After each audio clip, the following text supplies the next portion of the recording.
Bom, pessoal, então, telinha inicial com os assuntos que serão discutidos aqui no vídeo de hoje, os temas do dia. 5 temas no total, 2 deles em vermelho, porque são os temas em destaque. Os temas em destaque são os assuntos que aparecem no título e na capinha do vídeo. E aqui embaixo um recado que é sempre importante. A minutagem permite que você selecione na linha do tempo o tema que quer assistir, de forma que vocês podem assistir ao vídeo inteiro ou apenas aqueles assuntos que forem do interesse de vocês. E sem mais delongas, a gente parte para o primeiro tema, que é o seguinte. Lá na parte superior da tela, dentro daquela caixinha preta, eu coloco o seguinte título: A OTAN de olho nas conversas entre a China e a Europa. Eu falei para vocês aqui recentemente, fiz um vídeo recente, falando que eu tocaria nesse assunto de novo, porque a visita do Xi Jinping a variadas lideranças europeias é tema que gera, sim, uma série de possibilidades de discussões a ponto de, e eu trago justamente esse texto aqui, ou esse conjunto de textos para discussão, o Atlantic Council, Conselho do Atlântico, que é um centro de estudos da OTAN, propor o que nessas visitas aí do Xi Jinping à França, à Sérvia, à Hungria, merece ser observado, ou seja, o que a OTAN está observando nessas conversas aí. Eu acho extremamente importante fazer essa discussão, lógico. Sempre recomendo que leiam o texto original com todo o cuidado do mundo, já que trata-se de um centro de estudos da OTAN, pelo menos da minha parte. Não é a minha forma de ver o mundo, então sempre alerto, muito pelo contrário, né? Minha visão é contrária à visão da OTAN, mas, e acredito que boa parte de quem está acompanhando o canal também, por isso a leitura desse conjunto de textos é um conjunto de textos muito breves. Eles devem ser lidos com todo cuidado, porque são carregados daquela demagogia, daquele proselitismo ideológico chato da OTAN, que salta aos olhos logo que vocês começam a ler, né? Mas tem avaliações ali que merecem uma abordagem, eu trouxe hoje aqui para discussão, para fazer um resumo do que a OTAN acha que importa dessas conversas aí entre lideranças, entre a liderança chinesa e lideranças europeias. O título não, né? O título do artigo é o seguinte, não é um artigo, conjunto de textos. O que procurar enquanto o Xi Jinping visita a França, a Sérvia e Hungria? Ou seja, no que devemos prestar atenção? Isso segundo a visão da OTAN. Aí uma foto do Emmanuel Macron e do Xi Jinping. Pela foto parece que o Macron está fazendo força ali, né? Está fazendo uma pose assim, de liderança, parece bem satisfeito por estar ao lado de uma liderança política de verdade, então ele tem que parecer também uma liderança política e está se esforçando nessa foto aí. Né? Trago 2 pontos, começo pelas letras vermelhas. A Europa continental dá sustentação ao projeto de setores financeiros anglo-yankees, ou seja, britânicos e estadunidenses, que é o próprio projeto da OTAN. Então eu vou misturar aqui algumas avaliações minhas de contexto com elementos que o texto traz para a gente fazer essa discussão nesse primeiro momento aqui.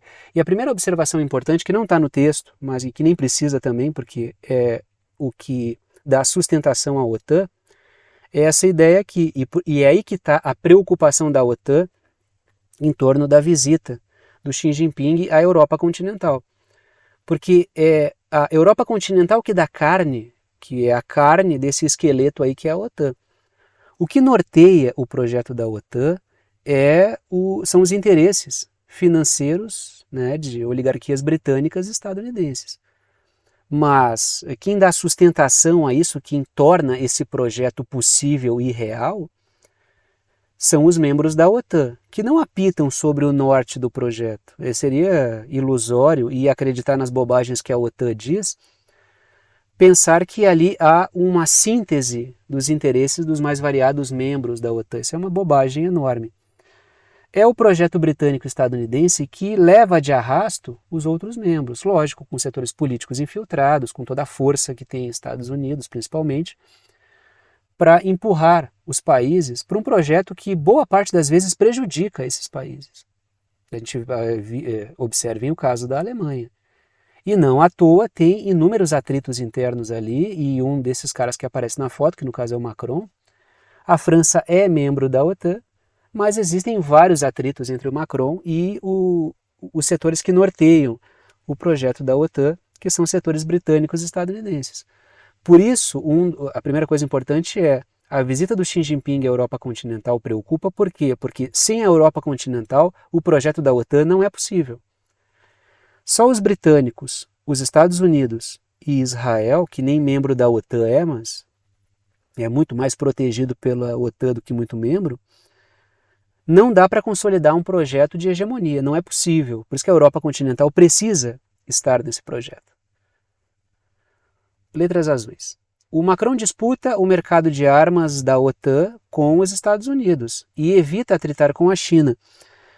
Tanto é que a parte do texto que parece mais carregada assim, de ironia, de uma certa ironia, lógico, e carregada de veneno, é quando fala do Macron, muito mais do que quando fala sobre...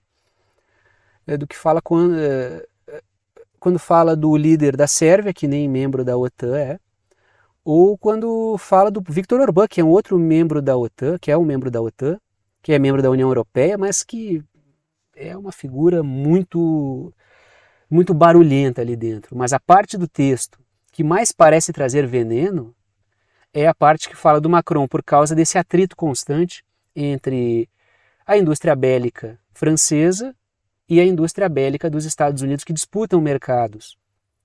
E não é... Eu já trouxe outros textos aqui, inclusive do Atlantic Council, cheios de veneno contra o Macron.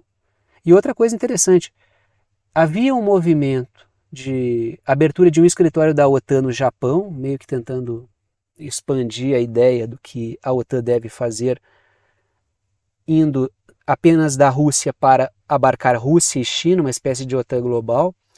E uma das figuras que criticou isso foi o Emmanuel Macron. Ele falou, não dá para colocar a China no pacote. E por que o Macron faz isso? Porque ele pessoalmente é um grande fã da China? Lógico que não. Porque vários interesses econômicos franceses ganham muito dinheiro, e essa discussão ela estava rolando muito no momento em que ele foi questionado sobre isso, no momento em que ele voltava de uma reunião, né, de uma visita com uma comitiva de empresários franceses à China, que foi super produtiva para os empresários. Aí questionaram ele sobre, né, a China também ser um adversário da OTAN. Ele falou, não é para pensar nisso aí, não dá para embarcar nessa coisa nessa aventura em Taiwan, porque não interessa a Europa. Né? O político ele vai falar aquilo que... Nesse caso, ele age de maneira correta por força da circunstância, né? Não por uma visão clara, mas por pressão de setores que ganham com a China e que perderiam muito se defendessem hostilidade em relação à China, sobretudo depois de estarem voltando de uma visita econômica super produtiva à China. Mas o fato é, o Macron, dentro do possível, ele publicamente se apresenta como extremamente hostil à Rússia, mas ele não faz o mesmo em relação à China. Tanto é que essa visita já aconteceu, né? O Macron, o Xi Jinping, ele está, no momento que eu estou gravando o vídeo, eu acho que ele está concluindo a passagem dele pela Sérvia e está indo para a Hungria, né? Eu acho que ele fecha na Hungria esse circuito de visitas dele aí, França, Sérvia e Hungria. E teve fala convergente, né, do Macron e do Xi Jinping e sobretudo no que tange a questão palestina, né? Foi um ponto de concordância ali de ambos. E lógico, muito estreitamento comercial é fechado aí, porque lógico que não dá para prescindir economicamente da China. Continuamos. Letras azuis. O texto sugere que Macron, como líder, e aí tem bastante veneno nisso, pressione o Xi Jinping a se afastar da Rússia. Tudo para gerar atrito, porque lógico, esse é um pedido absurdo, não quer dizer que o Macron não tenha feito, mas é um pedido absurdo, que coloca o Macron na seguinte situação. Ou ele toca nesse assunto e cria um clima durante a visita do Xi Jinping, ou a visita que já aconteceu, e não houve muita centralidade nisso mesmo, ou ele não fala nada e não parece uma liderança tão firme no que tange a questão da Ucrânia, porque o Macron se apresenta como uma liderança que não vai fugir na hora H. Aquele cara que está peitando a Rússia, vamos colocar tropas na Ucrânia, não vamos deixar a Ucrânia na mão. Aí o que o texto coloca na mesa? E o texto é anterior à visita do Macron. Ele joga um veneno no ar do tipo, se o Macron não tocar nesse tema é porque ele não é tão pró-Ucrânia assim. Aí coloca o Macron numa saia justa, né? Lógico que o Macron, ele não deu centralidade nenhuma para essa questão de colocar em pauta como centro das discussões a questão da China ter que se afastar da Rússia, porque é um pedido escabroso, né? Mas tinha uma coisa escabrosa na mesa, que é a Ursula von der Leyen, e ela é o olho dos Estados Unidos ali, segundo fontes, né? Ela seria a pessoa de confiança do Joe Biden na Europa, tanto é que estava cogitada para ser secretária-geral da OTAN no lugar do Stoltenberg. E a presença dela na mesa não me parece uma coisa muito agradável para o Xi Jinping, porque a Ursula von der Leyen já foi à China, acho que foi na última visita que ela fez à China, inclusive acho que ela foi com o Macron ou com o Olaf Scholz, não me recordo exatamente. Ela vai como uma espécie de olho dos Estados Unidos em todas as conversas, né? E ela não foi recebida, ela foi recebida de uma maneira super fria. Eu acho que foi quando ela foi com o Macron que houve essa discrepância, assim. O Macron foi recebido de maneira muito calorosa, até porque, né, tem uma série de interesses ali convergentes, econômicos, mas a Ursula von der Leyen meio que era colocada de escanteio, assim, até o pessoal até esquecia de colocar a cadeira para ela na mesa. Então a presença dela não deve ser uma presença muito agradável para o Xi Jinping, porque a China não tem apreço nenhum pela Ursula von der Leyen, porque ela é uma figura realmente que não merece nenhum apreço político, porque ela é um capacho dos Estados Unidos na Europa. Ela joga contra os interesses europeus. Dentro do cenário europeu, ela é uma figura muito detestada.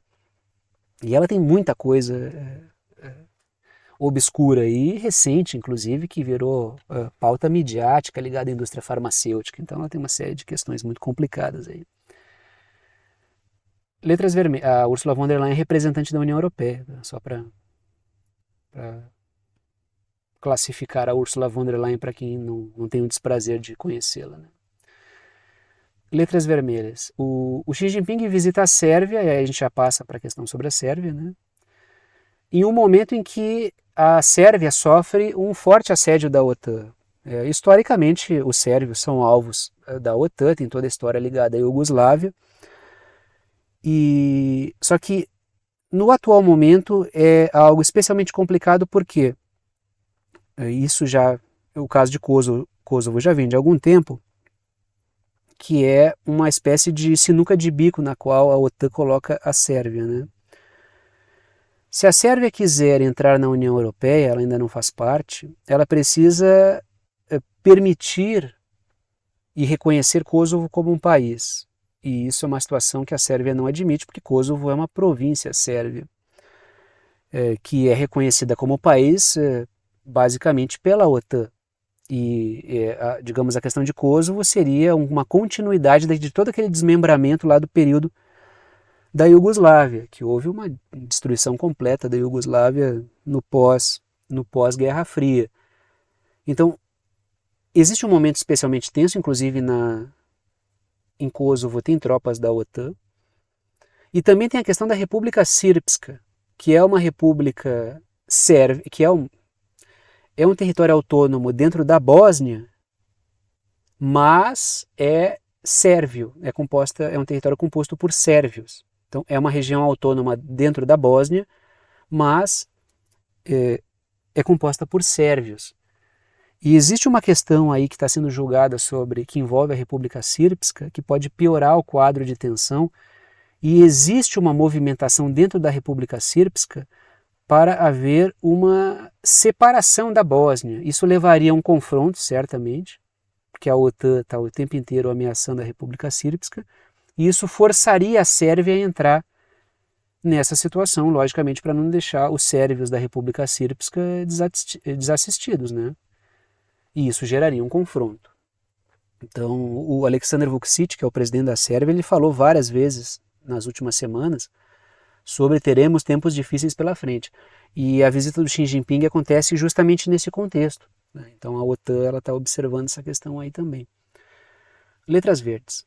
O encontro ocorre no aniversário dos bombardeios da OTAN à embaixada chinesa em Belgrado, que eu acho que faz mais de 25 anos, se eu não me engano, né? Esses bombardeios que geraram uma enorme indisposição em relação à China, e não preciso nem dizer em relação à Sérvia, né? O que os bombardeios representaram. Então, existe ali também um marco de, digamos assim, de convergência.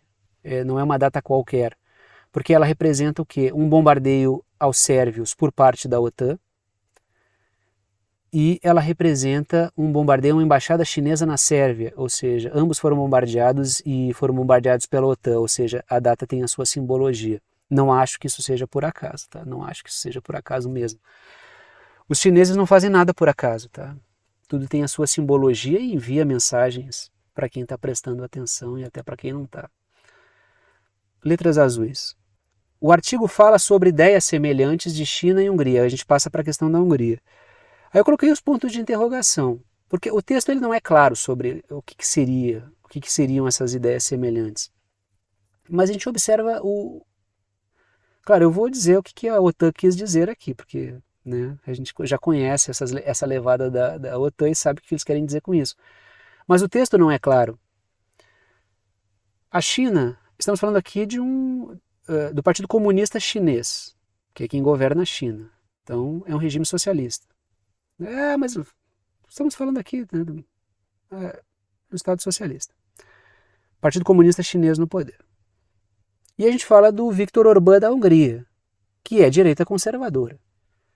Então, essas ideias semelhantes, o projeto de Estado chinês não tem nada a ver com o projeto de Estado húngaro. O projeto do Viktor Orbán não tem nada a ver com o projeto de Estado ou de futuro chinês. As ideias semelhantes são quais? São duas forças que, cada uma a seu modo, não abraçam o discurso vazio de democracia liberal. Então isso sim, o que a OTAN quis dizer é isso, com ideias semelhantes. Se vocês forem pegar os BRICS, eu sempre cito isso, são vários países diferentes que representam sim um risco potencial aos Estados Unidos, talvez não pela sua conduta de governo A ou B, mas sim pelo que representam como força econômica, caso esteja mais alinhada para um projeto comum. E ali não existe nenhum tipo de projeto semelhante de futuro ou de Estado que seja minimamente parecido ideologicamente. Só que todo aquele que é um entrave para a OTAN é colocado no pacote de ideias semelhantes, ou eixo do mal, a barbárie, as ditaduras, as autocracias e assim por diante. Então existe aí uma tentativa de igualar China e Hungria, que é uma parceria, para quem observa ideologicamente o mundo, ideologicamente, ela é uma parceria que pode parecer difícil de justificar.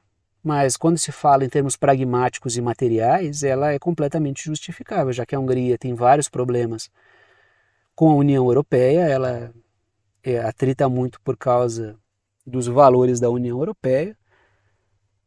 Ela é muito prejudicada se afastar, em abraçar as sanções à Rússia, tanto é que eu coloco ali também, fala em ideias semelhantes de China e Hungria, que já sabemos quais são, sobre a recusa da Hungria de sancionar a Rússia, porque se prejudica economicamente, e da adesão da Hungria à nova Rota da Seda, que é um projeto chinês.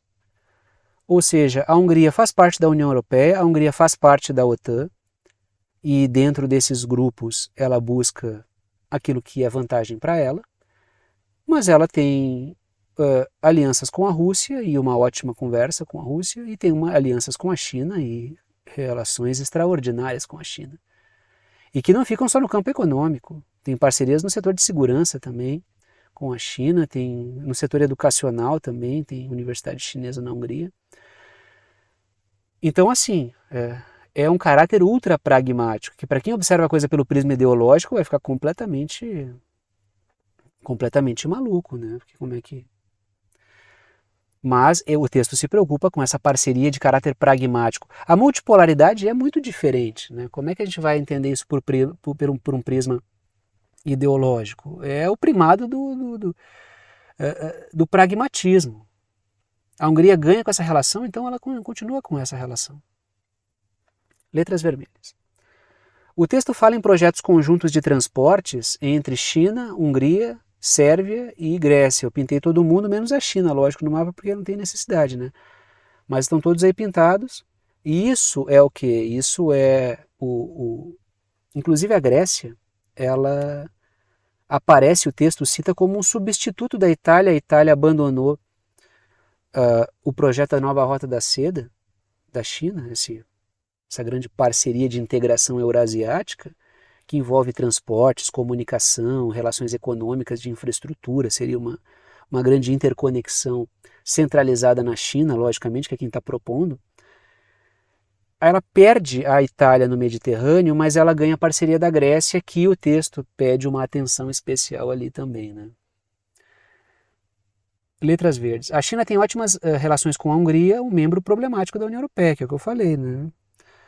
E aí o que a OTAN faz? Ela aproxima a Hungria da China, muito embora observando, em termos de características políticas, não existe uma mínima semelhança, mas relacionam-se de maneira pragmática, sim. É possível dizer que, embora a Hungria esteja na União Europeia, muitas conversas elas são muito mais fluidas com a China do que com a União Europeia. Letras azuis, continuamos. A União Europeia tem criticado os subsídios chineses na área de energias verdes e carros elétricos, aí falando numa questão de Europa mais em termos gerais de União Europeia, que eu já discuti com você essa questão dos subsídios, né? A Europa, ela é protecionista, os Estados Unidos são protecionistas, mas os chineses, quando vão ser protecionistas, aí não pode, né? Inclusive com pedidos ridículos, como vocês estão produzindo demais, isso está deixando tudo muito barato, parem de produzir coisas baratas, porque senão a gente não vai conseguir concorrer. O que é um completo disparate, né? É pedir para a China não ser competitivo o suficiente, parem de ser competitivos para a gente conseguir competir com vocês. Assim como a União Europeia também cogita bloquear o TikTok na Europa, né? A União Europeia cogita bloquear o TikTok na Europa, seguindo a trilha dos Estados Unidos. Primeiro porque os Estados Unidos não querem perder o controle sobre o fluxo de dados da Europa, e essa questão de redes sociais é muito importante, porque tem todo ali um diagnóstico e a formação de um perfil de comportamento das pessoas da Europa. As redes sociais servem para isso, e através desse conhecimento sobre como as pessoas pensam e se comportam, criaram campanhas de guerra cognitiva muito mais eficazes. E segundo, porque tem outros fatores, como por exemplo nos Estados Unidos, o TikTok está gerando um dano enorme para a imagem de Israel, porque não existe um controle tão possível ali quanto existe nas redes que são dos Estados Unidos. Então existe um problema aí também que está colocado, e lógico que isso importa para Israel no que tange a questão da Europa. Isso aparece no texto, tá? A questão do TikTok. Letras vermelhas. O texto afirma que a China pode explorar os atritos entre Estados Unidos e França para gerar uma divisão na OTAN. Isso não está expresso no texto assim claramente, mas essa ideia aparece em alguns momentos ali, né? Que é lógico que a leitura que a China faz é a leitura de que é possível explorar esses atritos aí entre Estados Unidos e França e gerar um racha na OTAN. Já que estamos falando da China, trago uma matéria para a gente terminar essa primeira parte do vídeo aqui. Exercícios dos Estados Unidos com as Filipinas e que tiveram os seguintes acontecimentos, né? Simularam o seguinte: retomada de uma ilha e naufrágio de um navio de fabricação chinesa simulam potenciais conflitos regionais. O que esses exercícios aí simularam? Batalha naval contra a China e uma retomada de Taiwan. É isso. Quando a gente observa as potenciais buchas de canhão no entorno da China para uma possível guerra por procuração contra a China, os Estados Unidos, me parece que as Filipinas já estão dentro disso. O Japão já me parece. Então, assim, é Filipinas, Japão, Austrália, esses três, inegavelmente. A Coreia do Sul é um país ocupado militarmente, não sei se consegue fugir disso, mas nem a Coreia do Sul parece tão disposta a ser essa bucha de canhão. Mas Filipinas,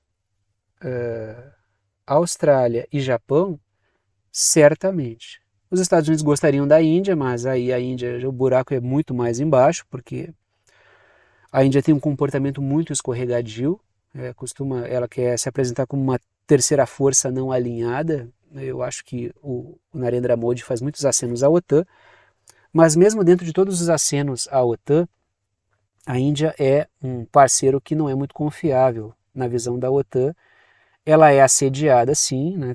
É paparicada até não poder mais, mas eu acho muito difícil que exista um nível de controle sobre a Índia para colocar ela numa guerra contra a China por interesses britânicos. Por mais que a Índia e o Narendra Modi queira, por mais que o governo do Narendra Modi queira, eu acho que isso geraria um problema enorme dentro da Índia. Eu acho que não seria possível fazer isso sem destruir completamente a unidade indiana, né?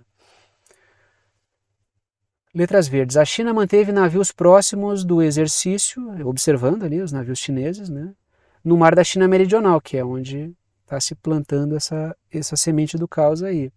Tanto é que figuras militares dos Estados Unidos, lideranças, disseram que não esperavam, mas que convidaram 14 países observadores para o exercício, né?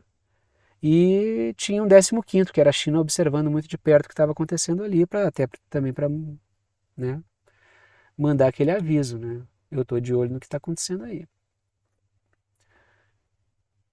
Vamos falar um pouquinho sobre a Europa, sobre a questão da Ucrânia, Rússia, OTAN, Bielorrússia, o Báltico. Trago o seguinte título, caixinha preta, na parte superior da tela. Novas provocações à Rússia na região do Báltico. Vem da Lituânia agora. A matéria é a seguinte. Lituânia pronta para enviar tropas para ajudar a Ucrânia, diz a primeira-ministra, que é a Simonite. Não sei como é que tem ali alguns acentos especiais ali que... Não sei como fica a pronúncia, mas né, vou chamar de Simonite mesmo. Aí no mapa a Lituânia, vou falar da Lituânia nesse primeiro momento pintada de amarelo, e a Bielorrússia pintada de verde escuro, que eu vou falar no segundo momento, e em verde claro parte da Rússia aí está pintada. Letras vermelhas. A Lituânia disse concordar com a posição de Macron sobre fazer tudo para deter a Rússia. E a matéria diz o seguinte, né? A Lituânia pronta para enviar tropas para ajudar a Ucrânia. Essas tropas seriam para treinamento, mas a coisa colocada no atual contexto e o fato da Lituânia concordar que a OTAN deve fazer tudo o que está ao seu alcance para ajudar a Ucrânia, e sabendo que o Macron falou sobre enviar tropas para a Ucrânia para combater, isso soa como uma provocação. Porque, lógico, tropas da OTAN na Ucrânia é confronto entre OTAN e Rússia. Tempos atrás eu vi algumas avaliações, inclusive de setores ligados à OTAN, de que ataques a tropas da OTAN dentro da Ucrânia não representariam um ataque à própria OTAN. Ou seja, isso foi naquele momento que o Macron falou. Aí alguns levantaram, se o Macron quiser colocar as tropas francesas lá, isso é um problema dele. Se as tropas francesas forem atacadas dentro da Ucrânia, isso é um problema do Macron. A OTAN não vai entrar numa guerra por causa disso. Então isso revela o que é muito divisivo, né? Muitos países não vão querer, a Itália, inclusive, trouxe para vocês, ela fala, não faz o menor sentido, o Macron não ajuda em nada quando fala uma coisa dessa. Mas agora imaginem vocês a Lituânia. Não só a Lituânia, a gente vê níveis de provocação na Letônia e na Estônia também. Olhem a posição em que se encontra a Lituânia. Está pintada de amarelo ali. A Bielorrússia é aliadíssima da Rússia. De um lado da Lituânia tem a Bielorrússia. Do outro lado da Lituânia tem um território verde clarinho ali, que é Kaliningrado, que é Rússia. Ou seja, e tem uma zoninha de degola entre a Polônia e a Lituânia. A Polônia seria o outro membro da OTAN, que é... Então, assim, Letônia, Estônia e Lituânia, que são os três países em sequência ali, vizinhos da Rússia, ao norte da Bielorrússia ali, eles são ultra expostos. Então, essas falas da Lituânia são muito imprudentes, porque no caso de haver realmente uma guerra da OTAN contra a Rússia, esses três não vai dar tempo nem deles respirarem, porque é uma incursão por terra rapidíssima da Rússia e da Bielorrússia ali. Letras azuis. O governo lituano já aplaudiu a estratégia de uso de mísseis da OTAN para atacar a ponte da Crimeia.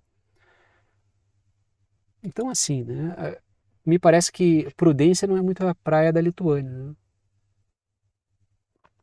Continuam as provocações. letras azuis, mesmo em posição vulnerável em relação à Rússia, a Lituânia zombou ao dizer que ameaças de ataque ocorrem toda semana por parte da Rússia, mas ela não faz nada. A Lituânia disse isso depois que a Rússia falou que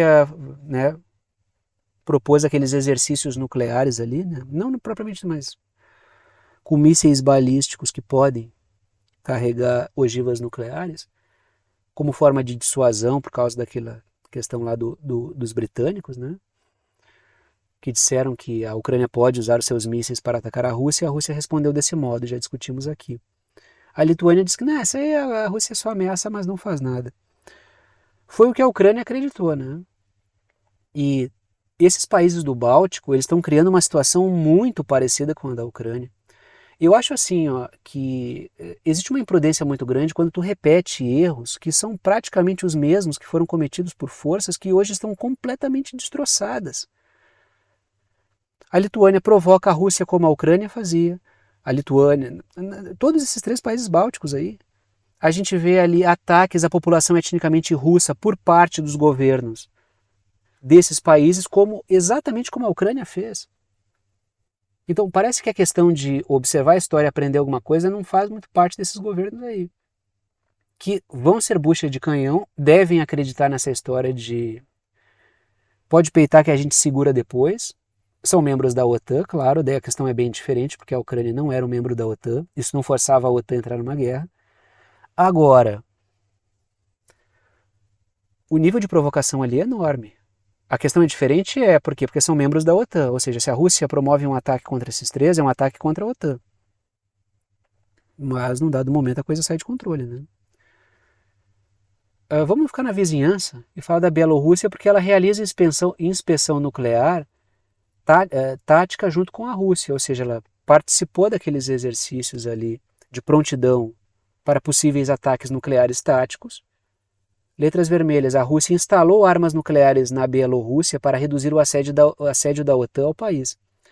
Tanto é que vinha se colocando muito a Bielorrússia no centro das ameaças, depois que a Rússia colocou ali os mísseis, as armas nucleares táticas, o assédio à Bielorrússia deu uma acalmada, né? Porque assim, a Rússia pode atingir a Europa do seu próprio território, não precisa botar armas na Bielorrússia. Ela colocou para demarcar um X, né? Dizer, não, olha, daqui vocês não podem passar. Se vocês colocarem um pé aqui na Bielorrússia, aí não pode, entendeu? Aí, para mim, é uma linha vermelha. Então, a OTAN entendeu a mensagem. E o assédio à Bielorrússia parou, pelo menos momentaneamente. Letras verdes. A Rússia promove exercícios nucleares como resposta ao apoio britânico a ataques à Rússia, né? Então, o que foi que eu falei para vocês, que já fiz vídeo aqui que os britânicos disseram que a Ucrânia pode usar os mísseis britânicos para atacar o território russo em profundidade. A Rússia falou, vamos fazer uns exercícios nucleares aí para o pessoal esfriar um pouco a cabeça, né? Pensar direito no que fala. Vamos para o Oriente Médio, que é o outro fronte aí que está sendo desencavado aí pela OTAN, né? Junto com Israel, que nem membro da OTAN mas que, repito, é mais protegido que muito membro da OTAN. Os Estados Unidos ajudam a consolidar um gueto em Gaza. Trago a seguinte matéria. Israel não cruzou a linha vermelha com a atual operação em Rafah, assunto que eu discuti com vocês ontem aqui, dizem autoridades dos Estados Unidos. Então, assim, o posicionamento dos Estados Unidos sobre aquele ataque a Rafah, que fez com que Israel capturasse a passagem e controlasse todas as entradas e saídas de Gaza, segundo os Estados Unidos, não era uma linha vermelha. A linha vermelha era só se matassem muitos civis, que foram mortos, né? Lembrando que Israel bombardeou Rafah também. Tá? E já matou vários civis em Rafah. Só que qual é a interpretação dos Estados Unidos? Como não houve um ataque que matou civis em grande quantidade ali, pelo menos pelo ataque direto, já que de outras formas estão matando bastante gente, é tolerável. E Israel responde dizendo que os Estados Unidos podem administrar essa passagem. E essa é uma jogadinha que parece bastante fajuta. Vamos falar um pouco sobre isso. Tá aí a faixa de Gaza circulada em vermelho. Israel atacou Rafah para dominar a conexão dos palestinos com o mundo, que é um assunto que eu discuti com vocês ontem, que é a possibilidade de asfixiar Gaza. Não dá para retirar feridos, Não dá para entrar medicamentos, não dá para entrar apoio humanitário, alimentos, tanto é que Israel foi super criticado por essa operação. E agora, a sobrevivência dos palestinos depende exclusivamente da boa vontade de Israel, o que é uma situação desesperadora. Os Estados Unidos, na interpretação dos Estados Unidos, deixar os palestinos que são odiados pelos israelenses, pelo governo israelense, pelo projeto sionista, nas mãos e dependendo única e exclusivamente da boa vontade de Israel, não é algo grave. A operação em si não foi. Só que todo o pacote, todo o conjunto da obra é muito preocupante. De forma que os Estados Unidos nunca vão ver nada grave naquilo que Israel faz. Se não viram até agora.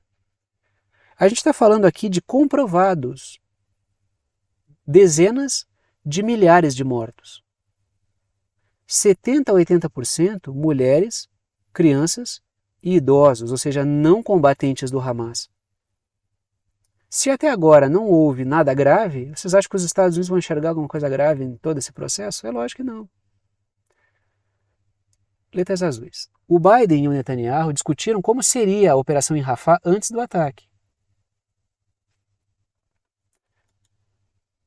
Ah, mas o Biden e o Netanyahu não se gostam, né? Brigam por telefone. É isso aí que a mídia diz, né? O Biden não suporta o Netanyahu. Letras azuis. O que é realmente grave sobre a operação de Israel em Rafah é o efeito de Israel dominar todas as saídas e entradas de Gaza. Porque agora os palestinos estão dependendo da boa vontade de Israel. Saída de feridos, entrada de medicamentos, entrada de qualquer ajuda alimentar e assim por diante. Isso é que é gravíssimo. No cenário em que Israel não controlando entrada e saída, os palestinos já estão morrendo aos montes. Imagine com Israel controlando. Agora, o que fica pior ainda, tá? Sempre dá para piorar. Matéria do Haaretz, mídia israelense. Israel se compromete a limitar a operação em Rafah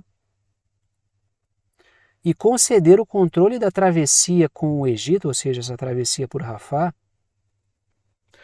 a uma empresa privada dos Estados Unidos, a mercenários. O que está sendo dito aí é: mercenários dos Estados Unidos vão atuar na fronteira para que não pareça que é Israel que está controlando ela.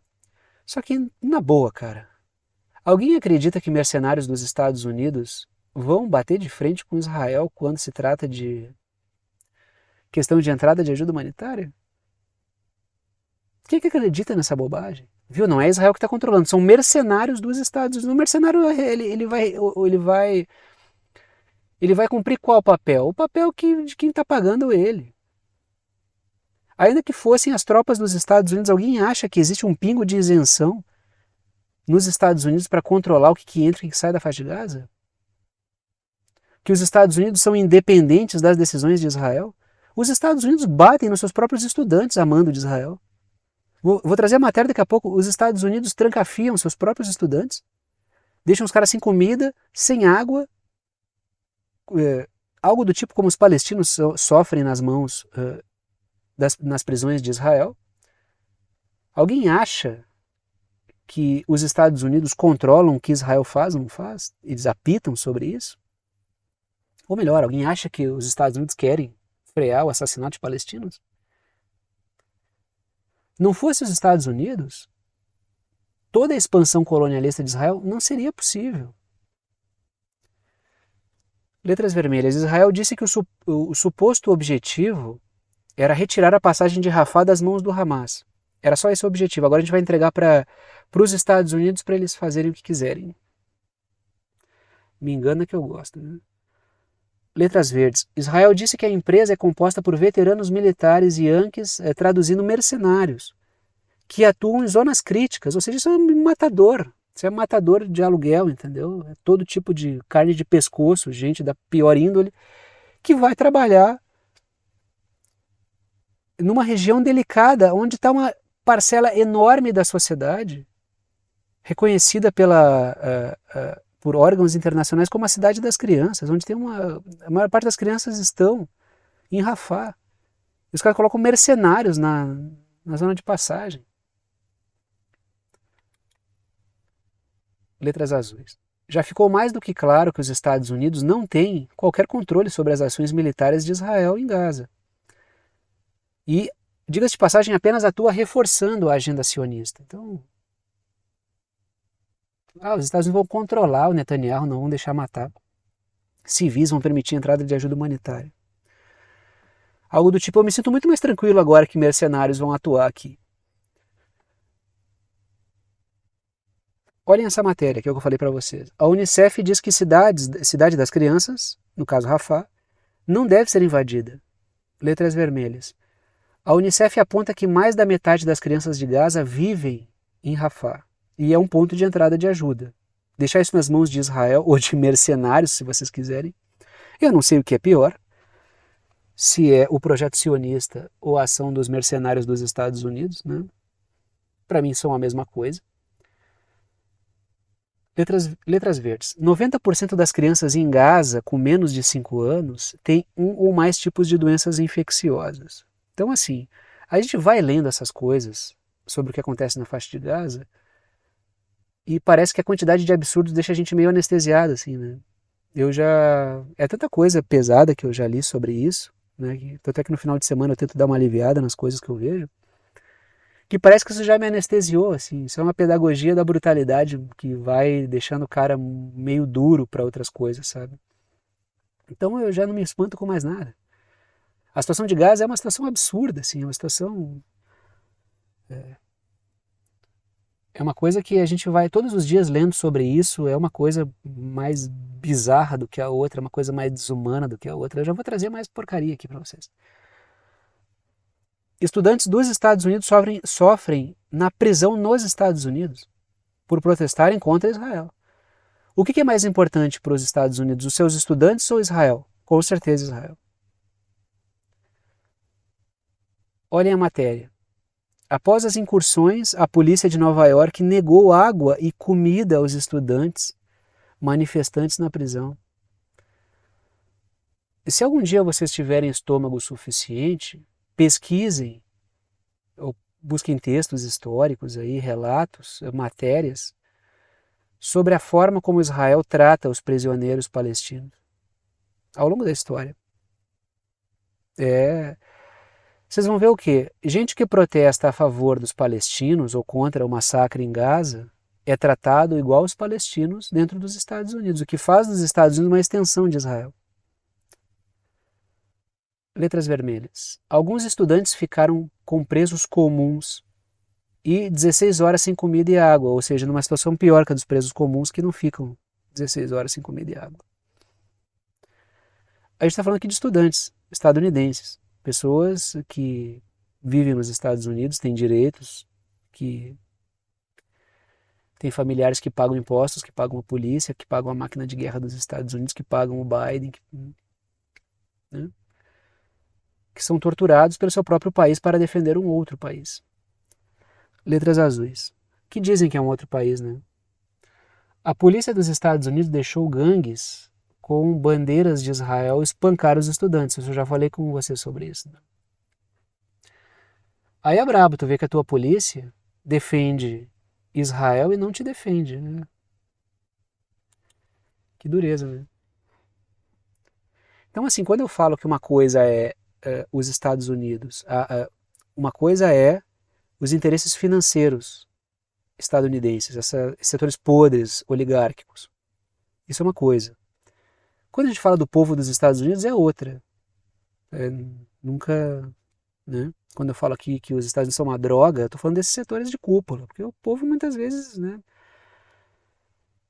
passa uma trabalheira na mão desses caras aí que são governantes deles, né? Imagina o presidente de você ser o Biden, imagine a tua polícia ali, tô apanhando de um cara com uma bandeira de outro país e a tua polícia olhando assim, não fazendo nada, né? Letras azuis. É interessante como Israel fez os Estados Unidos tratarem o seu próprio povo da mesma maneira que Israel trata os palestinos. Tortura e prisões. Assim. Os casos da forma como Israel tortura os palestinos ao longo da história para que eles confessem que são culpados quando na verdade só buscam o que lhes é de direito, milenar, que é ter seu próprio território, isso e nem isso lhes é dado, né? Vocês vão ver que existe uma ciência de tortura de gente, né? E já que estamos no assunto, a Ação Palestina tem como alvo várias empresas de armas. A Ação Palestina é um grupo que atua no Reino Unido em prol dos direitos dos palestinos, né, e contra o massacre em Gaza. Jogando um caminhão contra uma fábrica de armamentos de Israel em seu movimento mais audacioso até agora, uma fábrica de armamentos, lógico, no Reino Unido. Né? Letras vermelhas, uma fábrica israelense de drones, de propriedade da Elbit, que é uma empresa israelense, em Leicestershire, foi alvo da operação, ou seja, os caras jogaram, cena de filme, né? Jogaram um caminhão lá, saiu a galera da caçamba do caminhão, entrou e invadiu a empresa e protestou lá contra tudo que está acontecendo, né? Contra a produção de armas. E uma das questões é, o grupo acusa Israel também de testar armas em palestinos antes de vendê-las, ou seja, cobaias humanas. A gente já viu isso outras vezes na história, né? E palestinos como alvos, como cobaias para Israel fazer vitrine, a gente já viu no encontro lá no Sudeste Asiático, que teve uma feira de armas, lá um evento de armas, que as empresas israelenses usaram o case, para a gente usar uma expressão de Gaza, como um case de sucesso das armas. Olha só, né? Estão funcionando, que é uma beleza nos civis em Gaza, então comprem as nossas armas. Agora a gente vem para a América Latina aqui, né? Porque o México barra a intromissão dos Estados Unidos nas suas questões de segurança. Trago a seguinte matéria. Estamos esperando há 8 meses, diz a Agência Antidrogas dos Estados Unidos, que critica o governo mexicano por atrasar os vistos para agentes. Porque os Estados Unidos querem combater o narcotráfico dentro do México. Essa história dos Estados Unidos ajudarem a combater o narcotráfico na América Latina é uma coisa, é uma desculpa mais velha, impossível, e que qualquer líder político minimamente experiente, e no caso do Obrador é uma figura aí que é uma raposa, né? Um cara extremamente esperto, ele sabe que isso aí é história para boi dormir, né? O caso da Colômbia é um caso muito claro, né? Então, os Estados Unidos querem, eles não só financiam boa parte do narcotráfico na América Latina e dali tiram dinheiro para operações das mais podres que existem, como ainda por cima, eles usam esse problema para aparecer com uma solução, mas que não é solução nenhuma, para poder, vamos fazer uma parceria no setor de segurança, eles se infiltram e dominam os setores de segurança e desestabilizam o país. Por isso que tem uma demora aí para os vistos aí para os caras entrarem no México. Né? Letras vermelhas. E sempre que eu olho esse mapa eu penso, meu Deus, pobre México, do lado dos Estados Unidos. Que inferno. O Obrador sabe que os Estados Unidos utilizam o tema do narcotráfico como cavalo de Troia. Então, esperem aí que daqui a pouco tá vindo os vistos de vocês. Aí, claro, os Estados Unidos vão dizer, mas o México, o Obrador, ele dá guarida para o crime organizado. Toda aquela história, né, de que toda liderança popular e soberana, ele é ligado com o narcotráfico. Isso aí é uma conversa furada pra caramba. Letras azuis. Os Estados Unidos alegam urgência por causa da epidemia de overdoses. E isso assim, ó, todos os anos morrem mais de 100 mil estadunidenses por overdose. E essa questão do fentanil aí é uma questão... Mas faz parte da sociedade disfuncional dos Estados Unidos. Né? Eles culpam a China, culpam o México, eles culpam Deus e o mundo. Eles nunca vão observar a sociedade doente que eles têm lá dentro. Né? Completamente disfuncional, sociedade podre pra caramba. Um país que se apresenta como a primeira economia do mundo, o país mais rico do mundo, e tem uma penca de gente, uma boa parte da sociedade lá que vive uma vida de merda, literalmente. É muito complicado essas coisas aí, né? Às vezes até em programas em que eles querem passar assim o modo de vida dos Estados Unidos, a gente vê que os caras vivem uma vida de bosta lá, entendeu? Mas o meu sonho é ir pra lá, então vai. Agora sim, eu sou um cara que não sou muito fã de viagens, assim. Eu sou um cara, eu morei no Rio Grande do Sul, Santa Catarina, mas gosto muito de conhecer os lugares aqui perto de onde eu tô, assim. Não sou um mochileiro, assim, sabe? E mais tarde na minha vida, talvez eu queira viajar, né? Quero conhecer o Uruguai aqui, né? Quero conhecer a Argentina também, mas conhecer mais o meu estado, né, mais onde eu estou também. Conheço bastante o Rio Grande do Sul, mas quero ir de novo com outros olhos agora mais velho, né. No curso de geografia a gente viajou bastante, eu já conheço bastante do estado também. Mas assim, eu não tenho o menor interesse de conhecer os Estados Unidos. Assim, nenhumzinho, assim, sabe? Mas é uma vergonha o país que a primeira economia do mundo. E tu olha, boa parte da população lá, uma vidinha, uma super exploração. Muito do vício em opioides se dá por causa das pessoas que têm uma vida tão desgraçada em termos de carga de trabalho, de estresse, de endividamento, que apelam mesmo para fugir da realidade. Não é só isso, mas é um dos fatores, entendeu? Várias pesquisas foram feitas já e o vício em opioides começa com remédios que são liberados legalmente. Vocês acham que os Estados Unidos querem realmente acabar com o entorpecimento da sua sociedade para que ela veja o que está acontecendo? É por isso que assim, ó, é um estímulo louco à beberragem, à drogadição. Por quê? Porque o cara não vê a realidade. Letras azuis. O México implementou uma lei para ampliar o monitoramento a agentes estrangeiros, no caso esse pessoal da agência antidrogas aí, e ela restringe o acesso a dados do México, a trocas de informações, e as reuniões têm que ser muito monitoradas para saber o que estão conversando. O Obrador não é bobo nem nada. Né? Aí vamos encerrar falando do Milei, né? O Milei sempre é pauta. O Milei admite que as Malvinas estão nas mãos do Reino Unido. Eu não me surpreendo com isso. Eu, honestamente, assim. Quando eu li sobre isso, o pessoal, que vergonha. Um monte de cara que votou nele lá, né? Ficaram super contrariado com o que ele falou. Gente do céu, né? Eu nem sou um eleitor argentino, mas isso é uma coisa que qualquer um... O que se esperava? Que um cara como o Milei, que aparece abraçado numa bandeira de Israel com um boné dos Estados Unidos e uma cueca da Inglaterra, e o que ele ia falar sobre a questão das Malvinas? Que ele ia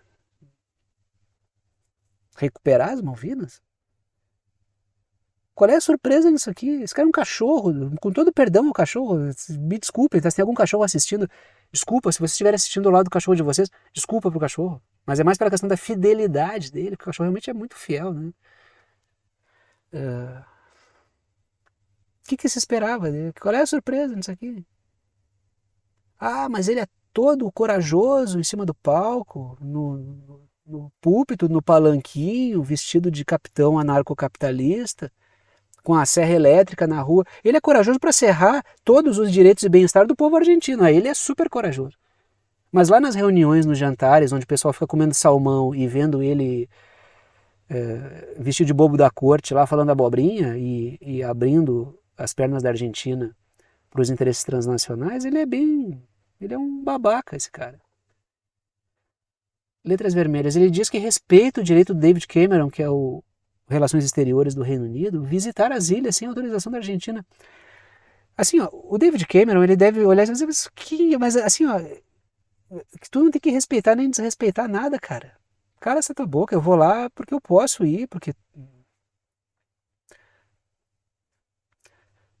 Letras verdes. O Milei é serviçal anglo-yankee, né, Estados Unidos, Reino Unido, Israel, e um devoto da Margaret Thatcher, que era líder britânica na Guerra das Malvinas, né, de 1982. Então, a devoção dele a Margaret Thatcher, ele tem uma fila de aloprado aí que põe foto dela no perfil próprio, né, que idolatra a Margaret Thatcher, né, que prova a quantidade de gente louca que tem nesse mundo. É muito contraditório um cara se apresentar como uma figura que quer uma Argentina grande, anti-sistema, anti-castas, idolatrar a Margaret Thatcher, né, por todos os motivos, não só por todo o lixo econômico que ela representa, como também ela e o Reagan são figuras podres da nossa história no que tange a questão de modelo econômico, né? Mas é pelo que ela representa na Guerra das Malvinas, né? Mas botaram esse cara no poder. A gente fecha o vídeo de hoje, né? Momento final do vídeo. Coloco aí para vocês as formas de apoiar o canal. Para quem gosta do canal, para quem pode, para quem quer apoiar o canal, né? Para quem vê que o canal é importante para a formação da sua compreensão sobre temas internacionais e geopolíticos. Sempre comento que apenas os anúncios, propagandas que aparecem durante o vídeo não garantem a existência do canal. O que garante efetivamente a existência do canal é o apoio dado por alguns de vocês, apoio pelo qual eu sou imensamente grato, apoio financeiro, né? Sem vocês não haveria esse trabalho aqui com esse nível de dedicação que eu coloco para trazer variadas informações, tantas quanto eu posso. Tá? Estão aí as 3 formas de apoio, não estão em ordem de importância, todas as 3 são bem-vindas. Coloco as 3 para que vocês optem por uma delas, por aquela que for mais prática para vocês. Em qualquer uma dessas formas que vocês escolherem, em todas as 3, é possível vocês apoiarem com o valor que vocês quiserem, uma ajuda solidária, ajuda quem pode, ajuda quem quer e ajuda com quanto quiser. Tá? Primeira forma de apoio é uma ajuda e o conteúdo fica aberto para todo mundo, tá? O que mantém o canal mesmo é ajuda solidária. Primeira forma de apoio por boleto bancário ou cartão de crédito pela plataforma Apoia-se, tá aí o endereço, o link, o site do Apoia-se, que é uma plataforma de apoio virtual. Segunda forma de apoio é pelo Pix, tá aí a chave Pix, que é uma chave de e-mail. Tem gente que usa o número do celular como chave Pix, número do CPF como chave Pix, número do CNPJ como chave Pix. Eu uso um e-mail, que se vocês digitarem lá na chave Pix, pixverdadeconcreta@gmail.com, vai aparecer o meu nome, que é Thiago, e vocês podem fazer a doação no valor que vocês quiserem. Eu estou meio distraído assim porque eu estou ouvindo trovejar. Antes de eu entrar para gravar o vídeo, estava se armando uma temporal de novo aqui no Rio Grande do Sul, que é uma coisa de louco, né? Com raio, aqueles de rasgar o céu e tudo, né? E tá um calor danado aqui, tá uma tarde de verão, assim, 30 graus, quase 30 graus aqui isso no litoral. Então, né, normalmente vem uma chuvarada. Mais uma. E a última forma é pelo botão Seja Membro. O botão fica aqui embaixo do vídeo, aí ajuda direto pelo YouTube, tem várias faixas de valor, vocês escolhem ali a que estiver dentro do valor que vocês quiserem apoiar. Tá? Então, repito, as 3 formas são bem-vindas, não estão em ordem de importância, e repito também, agradeço aos que apoiam pela confiança no trabalho. Vou parando por aqui e tchau para vocês.